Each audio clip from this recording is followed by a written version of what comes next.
안녕하십니까. 서울특별시의회 제283회 임시회 행정자치위원회의 의정활동 소식입니다. 서울특별시의 각 공공기관에서 사용하는 개인정보에 대한 보호 권한이 점차 강화될 전망입니다. 개인정보보호법 개정에 따른 서울특별시 개인정보 보호에 관한 조례 일부 개정 조례안이 가결되면서 개인정보 보호 책임자의 역할과 책임성이 강화되는 건데요. 해킹 수법이 나날이 고도화되고 개인정보 유출이 빈번하게 발생하고 있는 상황에서 강력한 정보 보안이 이뤄지길 바라면서 제283회 서울특별시의회 임시회 행정자치위원회 의정활동 소식 지금부터 시작하겠습니다. 시구립 복합시설인 기름동 복합미디어센터 건립이 탄력을 받게 될 전망입니다. 행정자치위원회는 지난 9월 5일 공유재산 관리계획안 총 14건 중 4건을 삭제하고 기름동 복합미디어센터 건립 등 총 10건의 제2차 수시분 공유재산 관리계획안을 수정 가결했습니다. 복합미디어센터는 성북구 소재 공유토지에 사업 초기 구립시설로 기름 문화복합시설 건립으로 추진되었으나 미디어 스타트업 지원시설 및 마을 미디어 지원센터 등 미디어 특화 공간 추가 조성에 따라 설계 및 사업 계획이 변경된 바 있습니다.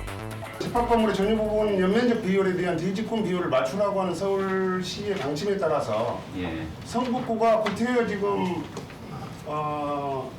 서울시가 보유하고 있는 시유지를 매입해야 되는 상황에 있는 거거든요. 2020년 완공을 목표로 수영장, 미디어 스타트업 지원 공간, 미디어 센터 및 공연장 등 지하 2층, 지상 4층의 규모, 총 사업비 260억 원이 투입되는 기름동 복합 미디어 센터는 문화 인프라가 부족했던 동북권 주민들이 문화복지 향상에 기여할 것으로 전망되고 있습니다. 행정자치위원회는 지난 9월 5일 열린 한국지방세 연구원에 대한 출연 동의안에 대하여 연구원의 업무 역량에 대해 날카로운 질타와 함께 심사를 보류하였습니다. 먼저 지방세 기본법과 시행령에서 연구원 운영을 위한 지방자치단체의 과다한 규모의 출연금 부담 의무를 규정한 반면 문제는 1년에 130억 이상의 예산을 사용하는 연구원이 거기에 상응하는 결과물을 만들어내고 있는 거냐에 대한 문제가 하나 있는 거고요. 출연금에서 발생한 잉여금과 과도한 채무 부담으로 청사를 매입하는 등 연구원의 효용성과 방만한 운영 등에 대한 날카로운 지적이 있었습니다. 지방세 연구원에 대한 과도한 출연금에 대한 출연 비율 인하와 현실적인 지도 감독 필요성도 제기되었습니다. 재원은 지자체에서 부담을 하고 모든 사후보고는 행안부 장관에게 하고 그러면 과연 지방세 연구원이 우리 지방자치단체를 위해서 무엇을 하고 있는지를 좀 근본적인 시각에서 한번 되짚어 봐야 된다고 생각합니다. 한국지방세연구원은 지방세 제도 발전에 필요한 연구, 조사, 교육 등을 위해 2011년 설립되어 244개 지방자치단체의 출연금으로 운영되지만 예산이나 결상 등에 대한 통제는 행정안전부에서 받습니다.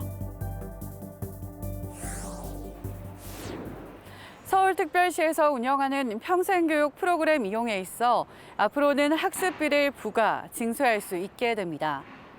다만 평생 프로그램 운영 활성화를 위해 필요하다고 인정될 때에는 일부 프로그램에 대해 무료 운영도 함께 이뤄지게 될 텐데요.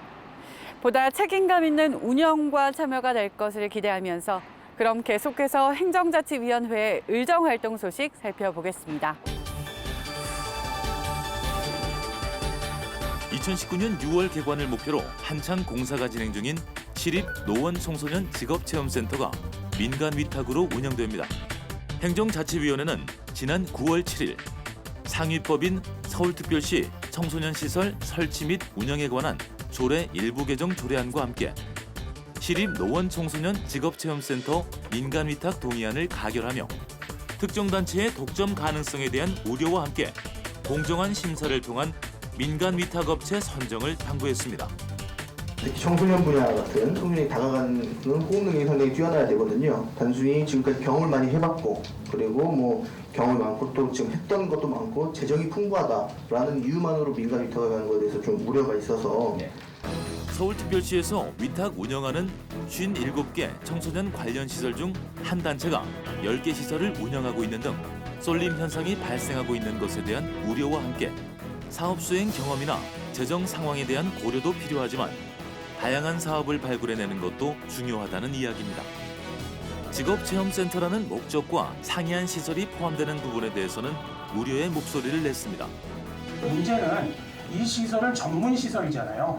아이들의 직업 체험을 위해서 진짜 많지 않은 서울에서도 이제 3번째 갖춰지고 있는 이런 시설인데 이것도 동네 하나 만들어 놓고 이 기능도 하고 저 기능도 하겠다. 이거는 좀 심한 욕심 아니냐.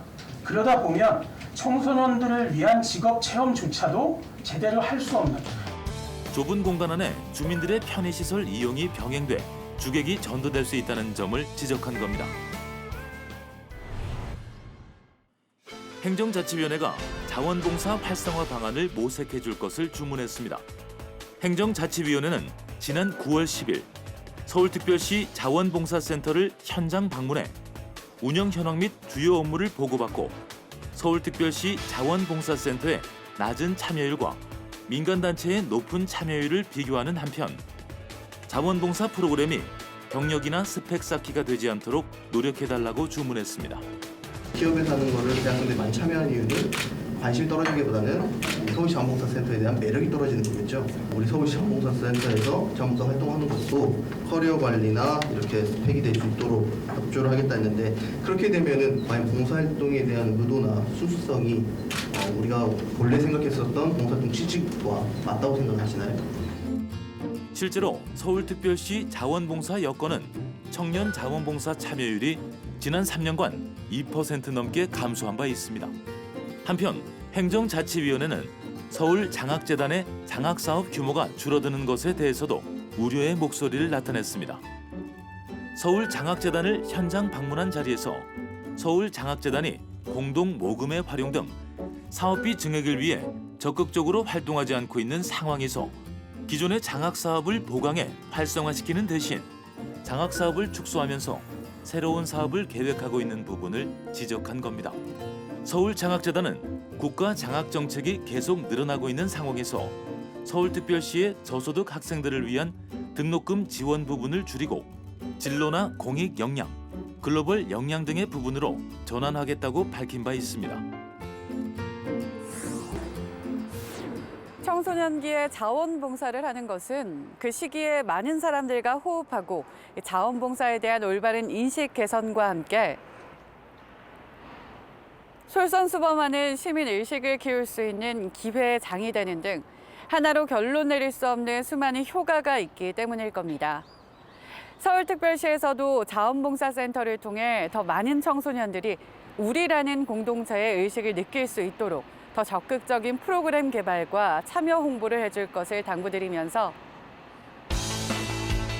제283회 서울특별시의회 임시회 행정자치위원회의 의정활동 소식은 여기까지입니다.